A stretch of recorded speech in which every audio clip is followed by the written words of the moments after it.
don't have time to talk. I'm late for work. You have just a few minutes and a cup of coffee? Well, I tell you, I'm really in kind of a hurry. Oh, well, then just make it instant. Yeah, but Phyllis, you don't understand. In a couple of minutes, I'm going to be late for work. No, I'm not. I am. What is it? Mary, I'm in a real bind. I've got a deadline, and you've just got to help me. What do you need? A cup of coffee. And Ted Baxter. Ted Baxter?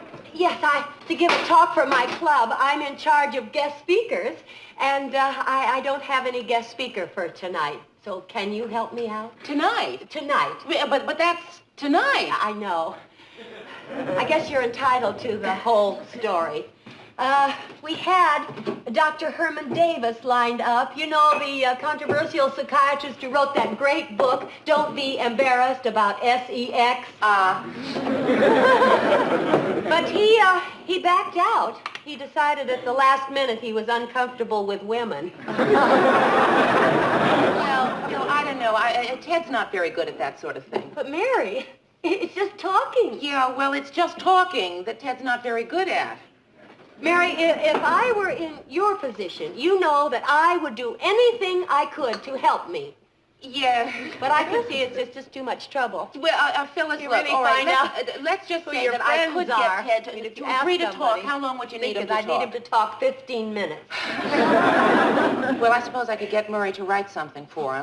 Great. Oh, great. Our subject for tonight is the world today. Never mind the coffee, Mary. I'm really in a hurry. Do you really help me? I just wish there were something I could do for you. Phyllis, the only thing I need is to get to work. Listen, my car is in the shop. Do you think you could drive me to work? Oh, sure. Well, Sure. oh, thank you. Let's see, it's 20 minutes there, 20 minutes back. Sure, if it's really that important to you. Well, it would help. Okay, well, it'll take me 15 minutes to get ready, but if you really want me to... Well, no, Phil, forget it, really. Well, I'll postpone things. I'll move them No, around. Phil, please. No, don't postpone anything. I'll drop them I'll if consider myself necessary. really. Thanks, anyway. Oh, don't mention it. What are friends for? Murray, is the coffee ready yet? No, not yet, Lou. No coffee? We usually have coffee by 9 o'clock, and it's already... how come it's always the Minneapolis clock that's on the blink? Maybe it's because that's the clock we use all the time, Lou.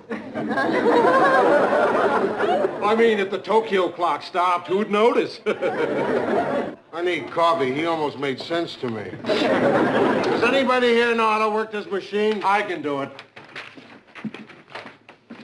Where do you put the dime? It's not that kind of machine. Well, then I can't do it.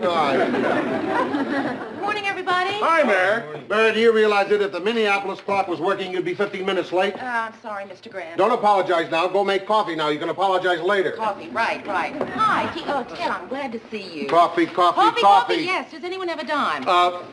See? I needed to open the cabinet. The handle's broken. Ted, I got a favor to ask of you. You remember my friend, Phyllis Lindstrom? Yeah, well, she is in charge of the guest speakers for her club, and she was wondering whether or not you would make a speech at her club. It's a woman's club. Well, if they wanted me, I assumed it was a woman's club. Well, gee, I don't know what to say, Mayor. I mean, I'd love to. Oh, Ted, thank you. Oh, it's nothing. You know, this could be a very interesting experience. I mean, talking in front of all those people in person, I mean. Now I'll be able to actually hear their applause instead of just knowing it's there. Ted, I don't know how to break this to you, but I don't think people sit at home at night applauding the 6 o'clock news. Murray. No, I know just what you're going to say. Would you write a speech for Ted? Well, Mary, I'd love to. Thank you, Murray. Mayor, when do those ladies want me to speak? Tonight. Tonight? Yeah. Well, that doesn't give me much time for him to prepare. But what is Ted supposed to talk about tonight? Oh, what difference does it make? They'll love me. Why, I've gotten cheers by just simply cutting a ribbon at a supermarket opening. Well, that's because they didn't think you could do it. What the heck am I going to talk about? Well, I have this wonderfully amusing anecdote about what happened to me when I bought this suit. No, Ted, I think what they want is your personal view of the world situation. He doesn't have one. What they're going to get is my view of his personal view of the world situation. So all those ladies wanted me. Well, I better get to work. I've got to write today's news, Ted's speech, and finish my novel before 6 o'clock. Hurry, I didn't know you were writing a novel. Reading one. Newsroom. Oh, hi, Phil. Yes, it's all set for tonight. Ted will be there. No, forget it. You don't know me a thing. 8 o'clock, Manning Hall. No, really, Phil, you don't know me anything. Well, I tell you, there is one thing. I could use a ride home tonight about 7 o'clock. Oh, right, of course, the meeting. How can I forget that? No, don't not have your hair done, Phil, really. Yeah, I know. The buses leave every 24 minutes. Yes, Ted will be there. Bye-bye. Ted will be where? Oh, well, I just arranged for Ted to speak at a women's club. Mary, do me a favor. Next time you do something like this, you ask my permission first. Wait, no. I'll save you the trouble. Next time, the answer will be no. Okay, Mr. Grandpa, why? Mary, a karate expert's hands can get him in a lot of trouble. Yeah. But what does that have to do with Ted? Those hands are considered a deadly weapon. It's the same with Ted's mouth.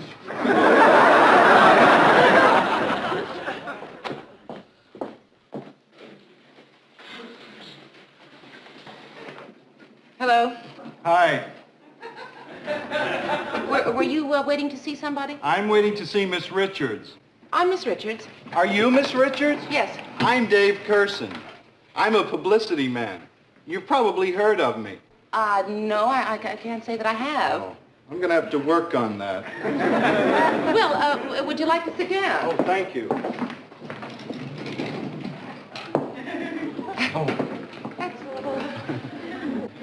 What can I do for you?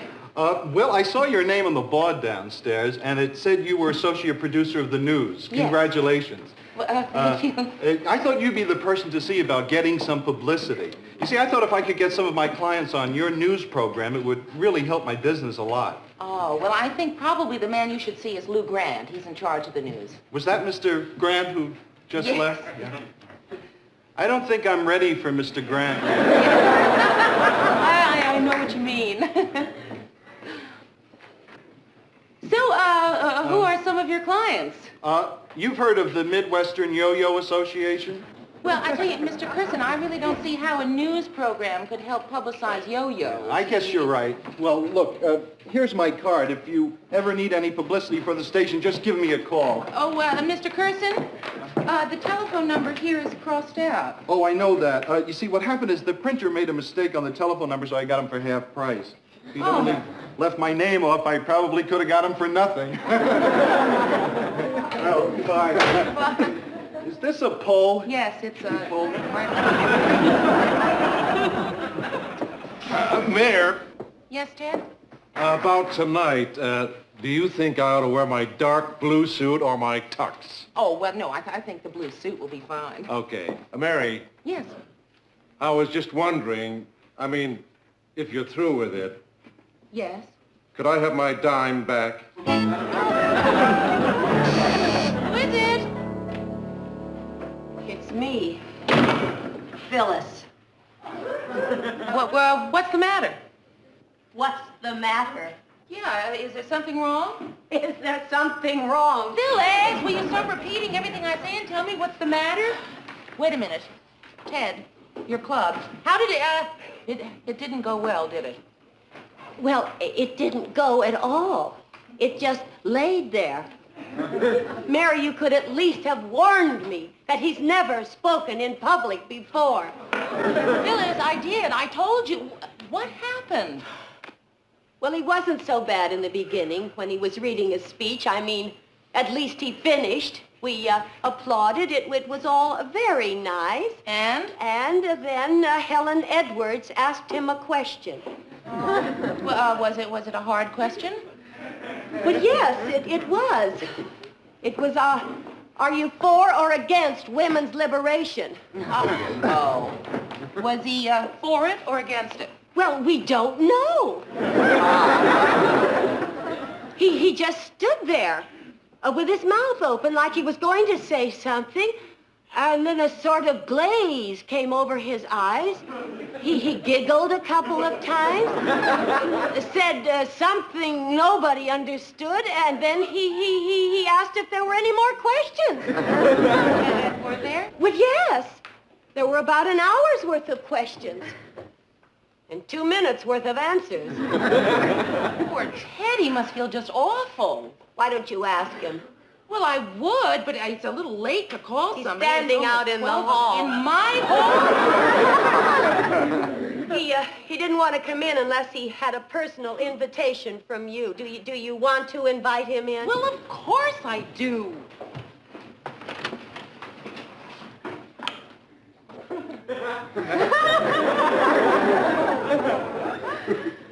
Ted, why don't you come in? I don't know. Well, would you like to come in? I'm not sure. Would you phrase that so it's not a question? He seems to take orders rather well. Ted, get in here. Yes, Mary.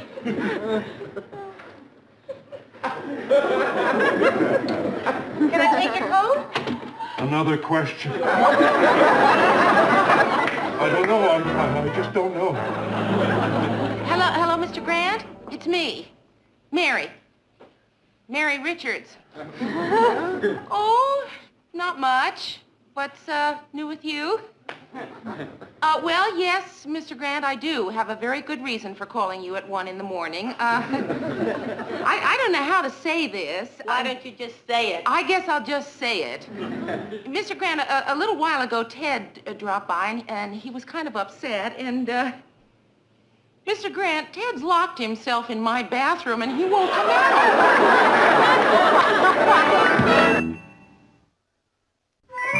So then what happened, Ted? So everything was going fine. They were attentive and laughing at what I was saying. Then I realized I wasn't saying anything funny. I should have worn my tux. Somehow you don't laugh at a man when he's wearing a tux. I don't know, I think you're blowing this whole thing up way out of proportion. No, he's not, Mary. I was there. Yeah, but I mean, what does it matter if a few women laughed? I mean, how many could there have been anyway? 25. Actually, we're both right. There were 200 when he started. Mary, come into my office. We're just going to make coffee. They're just going to make coffee. Ted needs a drink. Oh, well, Mr. Grant, I Mary? really don't think that Ted Mary? is in any shape. Mary? What, Mr. Grant? When a man's in that kind of shape, he doesn't need milk and cookies. I got some brandy. Another glass, please. I never like to see anybody drink alone unless... Oh, I'm sorry. Yeah, I'm sorry. When I was a kid, the whole family used to practically live in the kitchen. I've got to get going. I just got rattled. I didn't know they were going to ask hard questions. I tried to help him out by asking a question that I was sure he could answer. I asked him where he bought his suit. Well, how was I supposed to know? I own 3 suits. Ted, why didn't you just open up your coat and read your label? Oh, it's sure just easy to second guess. Everybody's a Monday morning quarterback. I'm telling you, Lou, I can't do it. I've lost my charisma. Whatever that is. Ted, you know, I know just how you feel. I was humiliated once. You were? Oh, yeah. It was the high school play, and we were doing Romeo and Juliet, and, well, you know the big scene, the final scene, when Romeo thinks that I'm dead, and I was lying I was lying out there, and Romeo was standing over me, and he had just plunged the dagger into himself, and I suddenly had to sneeze. I tried as hard as I could not to sneeze, and I did. I sneezed, and Romeo looked down and said, "Gesundheit." And I looked up and ad-libbed, "Thank you." It was awful. A high school play, Mary. It's not the same thing. Oh, but no, Ted, my mother and father were sitting in the audience. So were mine. They were the first to leave. Ted, my point is that I survived, and so will you. Thanks, Mary, for trying to make me feel good. I wish you were better at it. I think I'll go home now. Ted, you're not going home. He isn't? I'm not? No. You're coming with me. I have a guest room. I'll drive you to work in the morning. It'll be nice. Thanks, Lou. I love you for that. Good night, Mayor. Good night, Ted.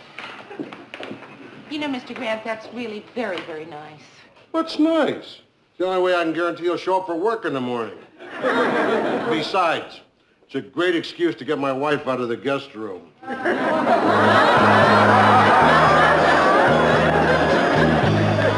That was the senator making that statement at the airport today.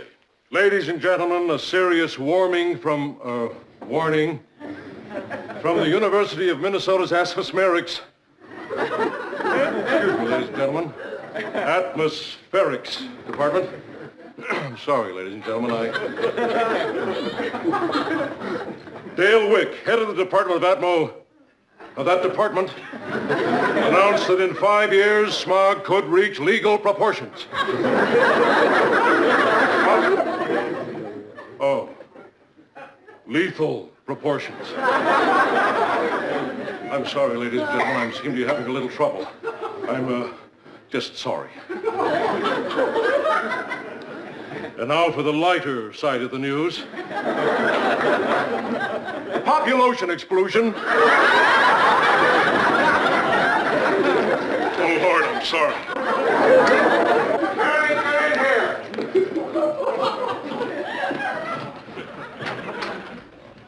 Yes, Mr. Grant? Sit down, Mary.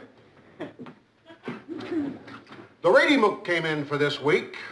Take a look at the 6 o'clock news rating.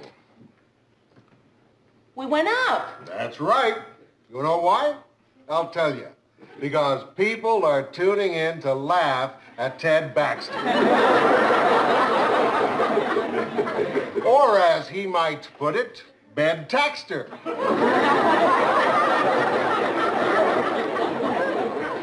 He's become the thing to do. We're starting to catch on, Mary. But I don't want that. I don't want to do a successful comedy show with Mr. Blooper. I'd rather do an unsuccessful news show. Is that too much to ask, Mary? Mr. Grant, are you trying to say that I am to blame for this? I mean, all right, I admit I got Ted involved in that women's club, but I really don't see how that makes all of this my fault. Sit down. I didn't... Maybe, Mary, you haven't noticed this about me before, but I'm one of the few people in my field who doesn't have a peptic ulcer. And one of the reasons for that is that I'm able to delegate blame.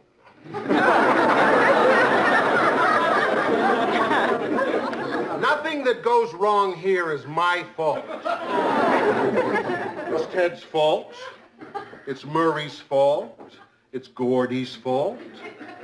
This is your fault.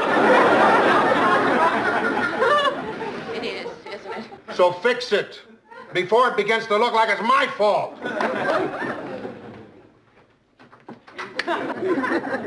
This is Ted Baxter saying good nights and good newt. What was going on in there? Oh, you don't want to hear about it. I already did.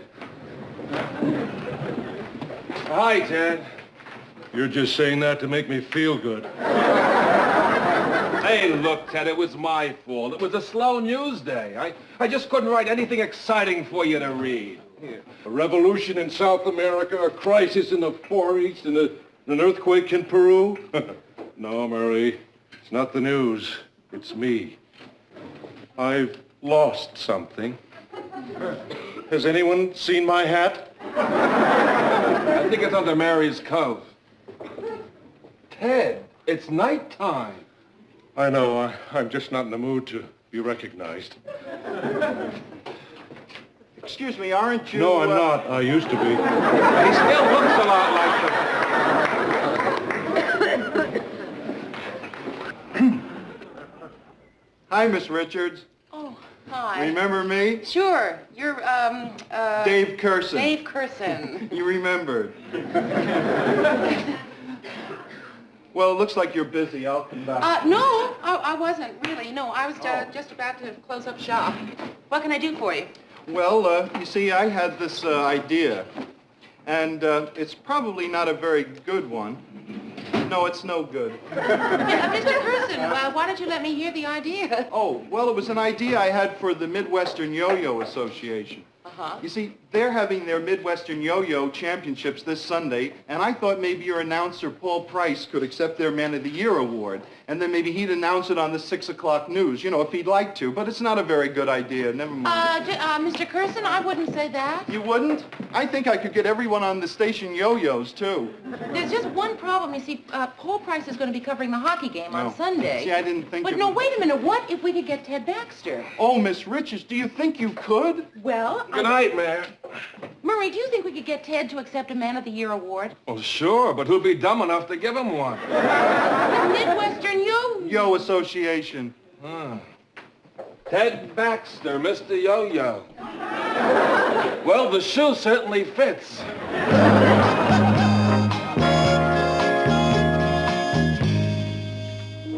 Anybody get the correct time in Minneapolis? Subtract 15 hours from Tokyo and add a day. Thanks. Morning, Miss Grant. Morning. Can I help you with those? Yeah, I want you to answer these letters. Spam mail? Not exactly. Dear sir, the 6 o'clock news is an insult to my intelligence and a disgrace to television. I am not going to watch the show anymore. And neither are my mommy and daddy.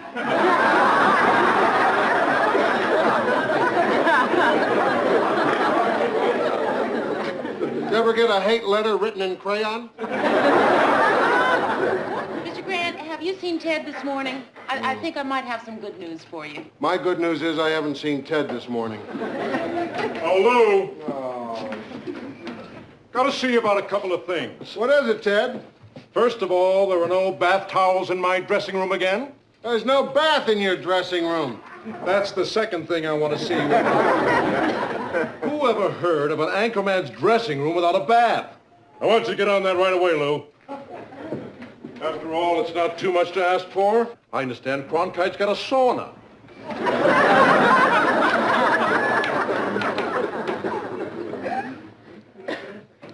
What'd you do? I got 600 people to give him an award. 600 people all applauding, and all Ted had to say was, thank you. Well, it sure worked. Ted's back in shape, and we certainly needed him back in shape. Ted's his old self again. He sure is.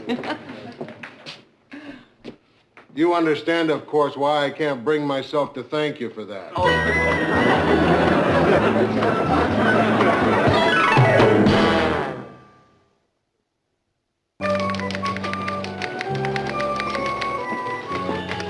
Hi, Miss Richards. Hi, Dave Curson. Dave Curson, remember me?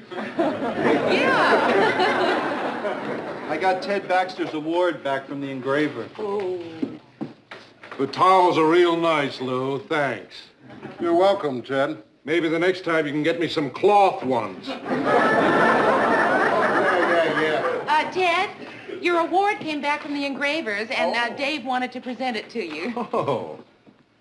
Good luck. Oh, isn't it lovely? What does it say, Ted? To Ted Baxter, Oh, read the rest of it, Ted. Yo-Yo Man of the Year. Got any more of these little award things? As a matter of fact, I do. You see, I have another group here. It's the Minneapolis Association of Shoe Repairmen.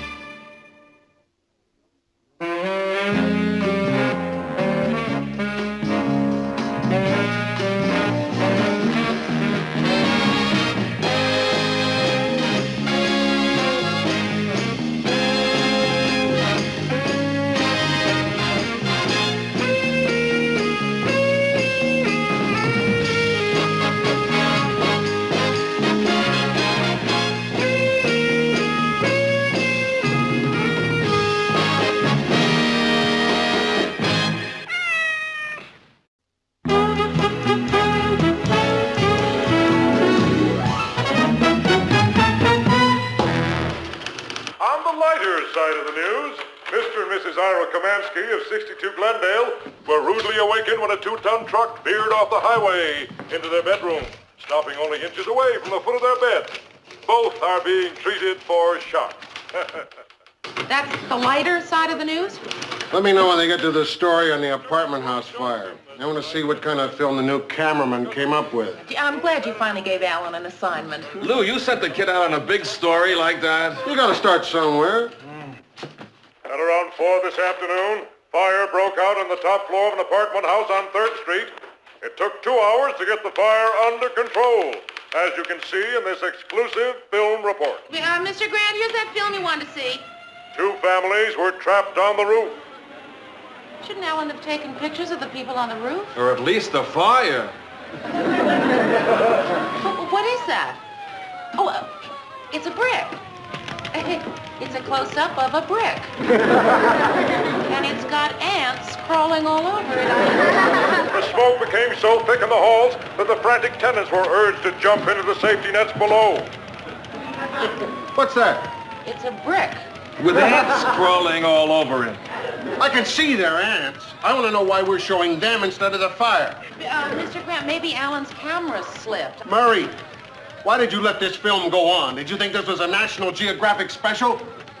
Don't blame me. The kid brought the film in as we were going on the air. And it just didn't occur to me to check to see if there were any ants on it. Mary, where is Alan? He's in the control booth, I think. Tell him I'd like to see him when he gets a chance. Alan, Mr. Grant would like to see you when you get a chance. Tell him to be sure he gets a chance within the next 20 seconds. You better make it right away. And that's the news till now. This is Ted Baxter saying, God bless and toodaloo.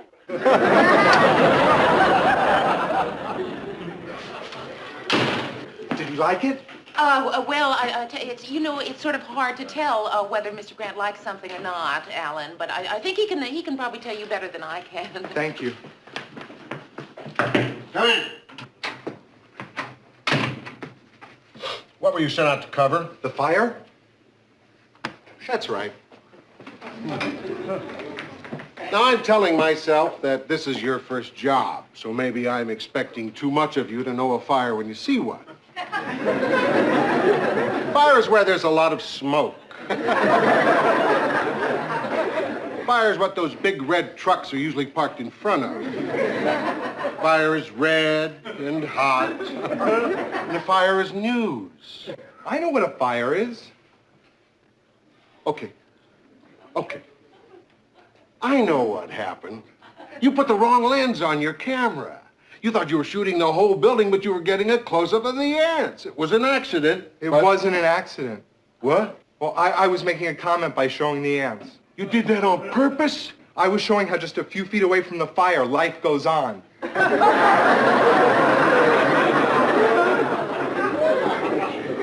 Why not show that just a few feet away from the ants, there's a fire going on? You gonna let me go? No, I'm not gonna let you go. Like it or not, I'm gonna have to make a news cameraman out of an insect freak. For one thing, I'm short a cameraman. For another thing, well, you know. Okay, if that's what you want, I'll give you film like the rest of the news shows. I'd like that. We've never had film like the rest of the news shows. And another thing, you're on call around the clock. I want you to keep us posted where you are every minute. I'm gonna work your tail off. I hope you've found some inspiration from our little chat. Yes, sir. Hi. Hey, Alan, how's the boy? I got really royally chewed out. I guess you heard. Oh, did you? No, you can't ever hear what goes on in Mr. Grant's office. No, my Can't hear a machine makes thing. so much noise. Hey, Mary, has my wife called? No, not yet, Mr. So listen, you got chewed out. We've all been through the same thing, right, Ted? Right. So don't worry about it. Say, how'd you like to come home with me and have dinner with my wife and me tonight? Oh, no, thanks. Thanks anyway, but... Okay. Good night. You shouldn't be alone, kid. What you need is some company. Now, I've got a manicure. You want to come and watch? Oh, maybe some other time. Thanks anyway, Mr. Baxter. Good night, Mayor. Not Ted. Well, Hal and I was going to invite you over to my place for dinner. Great. Is 7:30 all right? Yeah. Hi. I thought I heard you. Oh, I didn't realize I was setting the table so noisily. Mary, have you by any chance seen Bess? She's late coming home from a Girl Scout meeting. No, I haven't. Not that I have to know where she is every minute, but she is 20 minutes late. Uh-huh. Are you having Rhoda for dinner again? No. Oh, I see. But you have a place setting for two. Yeah, that's right. You see, sometimes I like to switch places in mid-meal. You don't want to tell me. That's quite all right. You're entitled to your privacy. I don't care who you're having for dinner. Since I don't care, why don't you tell me? It's just a kid who's new at the office, and he had a run-in with Mr. Grant today, so I thought I'd bring him home for dinner and try to cheer him up. Oh. Hi, I'm defrosting and I need some ice cubes. Yeah, sure, help yourself. Have you seen Bess, Rhoda? She's late getting home from a Girl Scout meeting. Hey, maybe she's trying for her staying out all night and not telling Mommy merit badge. Not that I'm concerned, mind you. I believe in giving a child her independence. Hi, Alan, come on in. Alan, I'd like you to meet my friend, Rhoda Morgenstern. Hi. Hi. This is Alan, Stevens. Alan Stevens, and this is Phyllis Lindstrom. Ma'am? Excuse me just a minute. Call me Phil. Everyone does. I don't. A lot of my young friends call me Phil. Okay, Phil. Some of her really young friends call her Ph.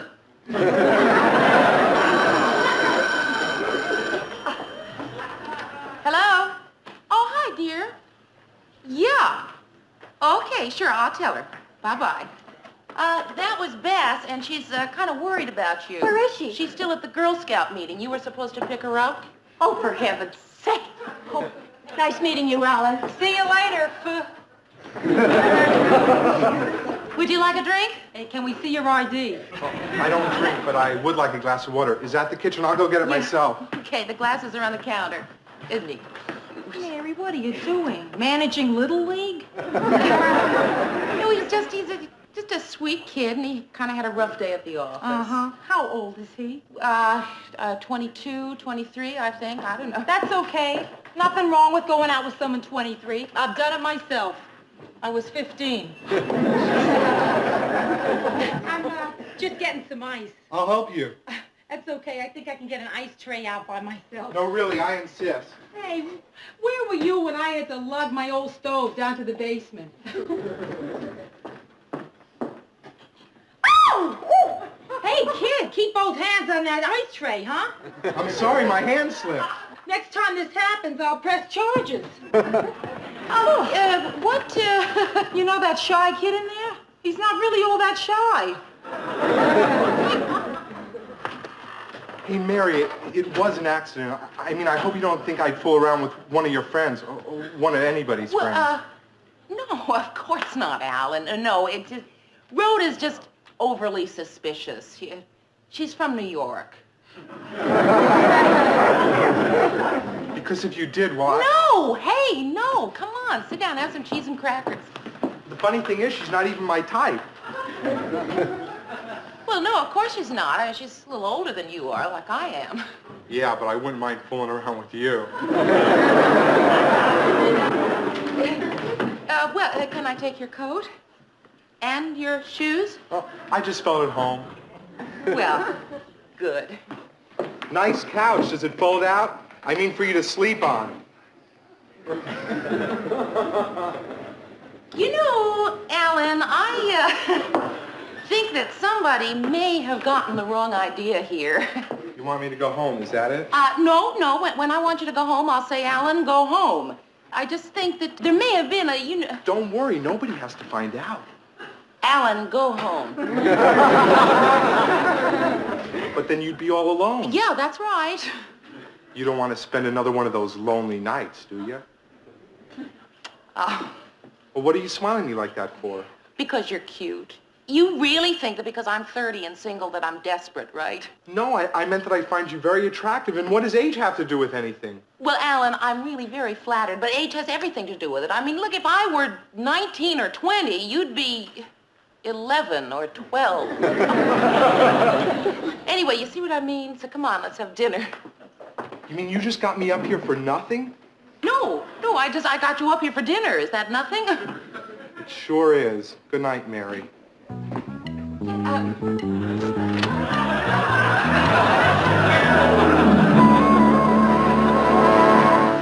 Ellen, if you're trying to make us believe that Mary would invite you up to her apartment and then try to come on with you, forget it.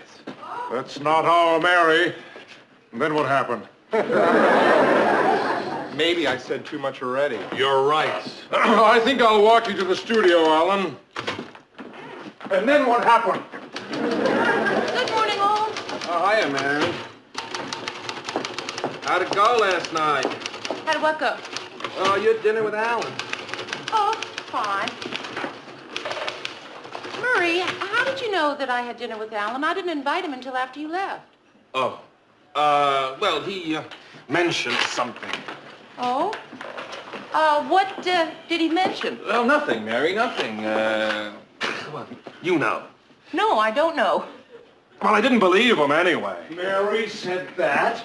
And then what did she do? Oh. Hi, Mary. Alan, could I see you for a minute? Sure, Mary.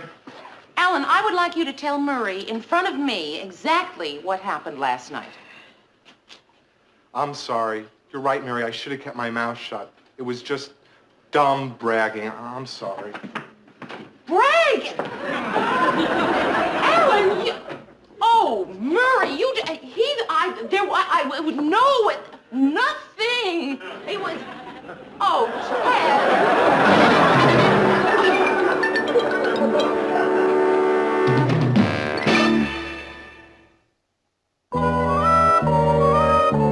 Right after the coverage of the Winter Carnival Parade, we're going to switch to a remote of Arthur Almerin covering the airport arrival of the... Anything you say, Mayor. Ted, you have to get all this down in 15 minutes. Have you heard anything I've been saying? Not a word. Mary, I want to talk to you a minute. Yeah, I'd like to talk to you too, Mr. Grant. Mr. Grant, I would like to talk to you about Alan. Yeah, I know what you're going to say.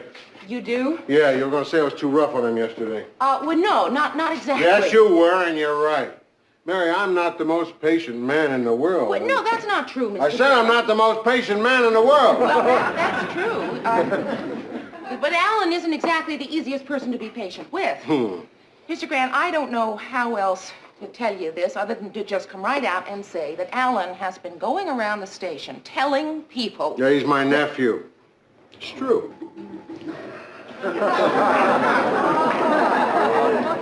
He's my sister's kid. And Mary, that's why I gotta ask you a favor. Asking favors isn't something I usually do. I'm not good at it. Boy, I'll say I'm not good at it. I forgot my manners. Want a blast? What that kid needs is a little understanding and compassion and all the rest of that bull. You can handle that, and I can't. Okay? Okay, what? Will you do me that favor? What favor? Boy, I told you I wasn't any good at this. I don't know how to ask for favors. I can't do it. Forget the favor. Okay. I'll make it an order. I want you to be understanding and sympathetic and compassionate to that kid. You got it? Oh, Mr. Grant, if it were anybody other than Alan... If it were anybody other than Alan, I'd fire him. You see, she's my only sister. And I owe her something. Oh, all right, Mr. Grant, I'll do my best. The reason I owe her something is 2 years ago I fired her husband. What for? Now let me tell you the worst part.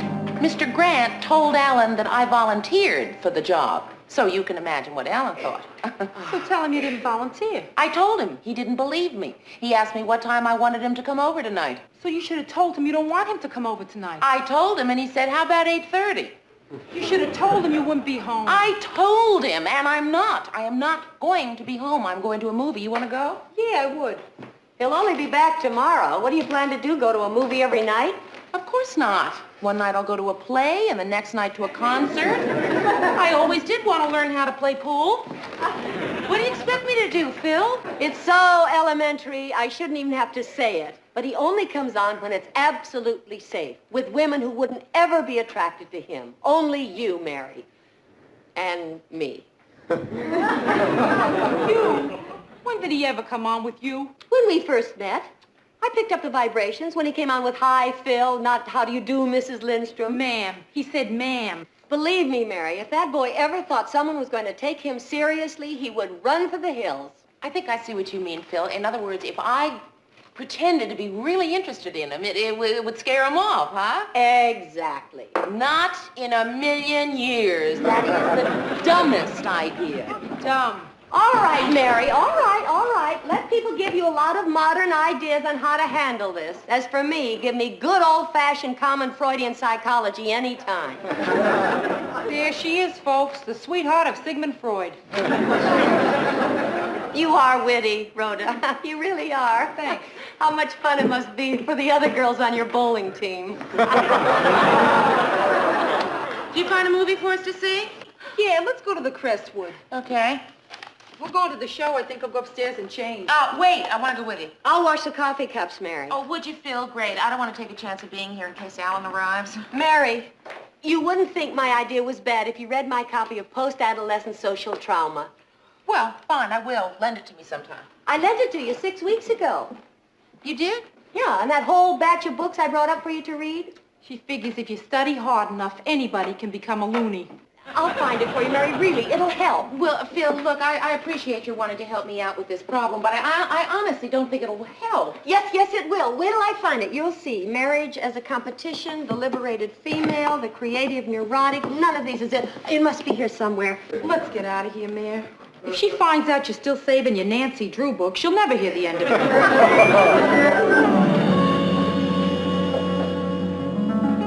Hi. Oh, hi. Is Mary here? She went out. Oh. Alan. Yes? Why don't you come in and wait for her? Okay. I don't see how she can say it's a dumb idea. It's right here in black and white. What is? Nothing. Is she going to be right back? No. That makes you nervous, doesn't it? No, why should it? Well, because you're alone with an attractive, mature woman. Now, doesn't that make you nervous? Uh-uh. Well, of course you're not nervous because you feel safe, because you know that a person like me couldn't possibly be interested in you. If you're not, why'd you call me back in here? That's right, Alan. You're right. I am interested in you.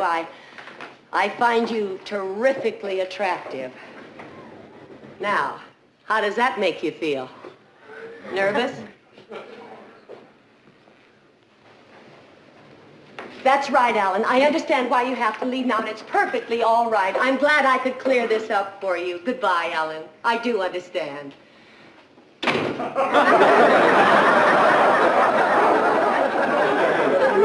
What I don't understand is why you're on this side of the door. I don't think it's too tough to figure. You just finished saying that... You take one more step, I'm calling the police. Hey, wait a minute. You just said that... Yeah, there it is. You took a step, I'm calling the police. See, I'm picking up the phone. I have it in my hand. See, I'm dialing the police station right now. It's ringing in the police station. The desk sergeant is picking the phone up right now. Hello, Mary? Guess who's here? Alan, why don't you come right down? And hurry. Hey, what is this? What's happening here? I'll tell you what's happening. It's all right here. Read this, chapter 7. Nancy Drew? That's Mary's book. She saves things. Phil? There he is, Mary. He's all yours. See if Nancy Drew can get you out of this one. Hey, what is it with these friends of yours? What is it with you, Alan? Why don't you find a girl your own age? You don't know? Well, what's the use? Pardon? I said, what's the use? I don't have a quick comeback to that question. I'm a phony. I'm not a man. I knew it since I was 12. Alan, who knows they're a man when they're 12? There's something wrong with me. You bet there is. You don't understand. You see, I've never... I mean, when the other kids were... I wasn't. Well, I'm awfully sorry, Alan, but I don't see how You don't know I what can... it's like to feel like you're the only virgin in the whole college. Well, as a matter of fact, I do.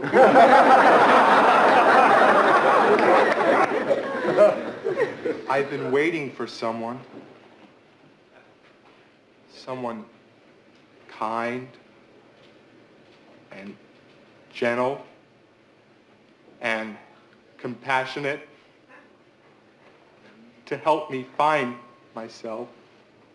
Well, Alan, couldn't you find a nice girl your own age to help you look?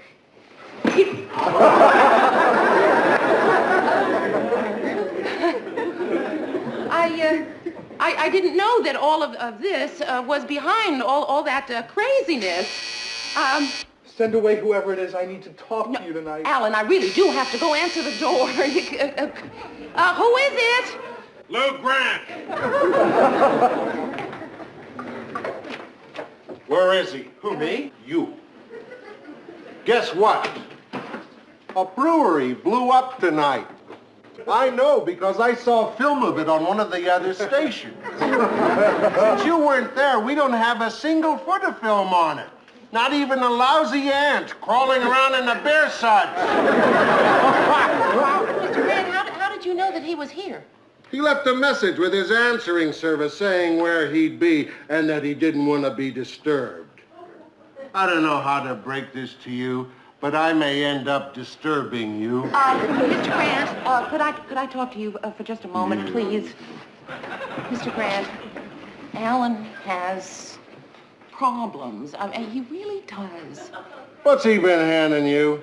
What have you been handing her? Mr. Grant, please, they're very personal problems, and he has problems about women. You do, huh? Hey, Uncle Lou, I was just kidding around. You were just kidding around? Look, you, I want you to remember something and remember it forever. I think of this girl here like she was my own daughter. That means she's your cousin. You get my meaning? Okay, I'm fired. Ooh, no. As of now, you're third apprentice in the developing lab. I can always quit. Who says so? Now look, there's only one woman down there in the lab. She's a negative cutter named Jocelyn. Tell them what Jocelyn's nickname is, Mary. Well, it's not really a nickname. It's just what some of the people... Bomber.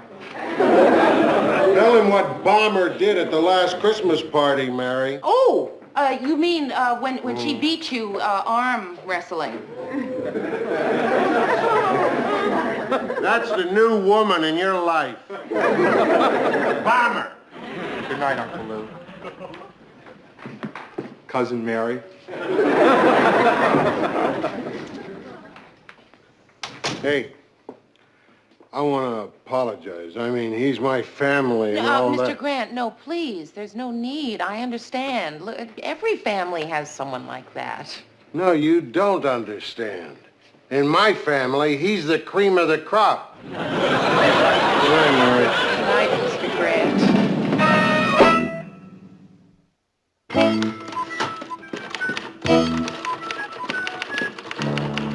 Hi, Mayor.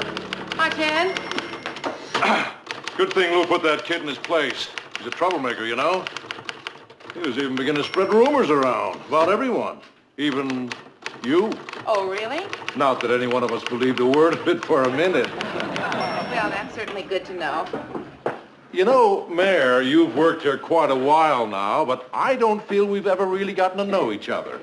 Maybe sometime we could have dinner. Oh, Ted. Of course not. Oh, yes. Well, see you around. And God bless.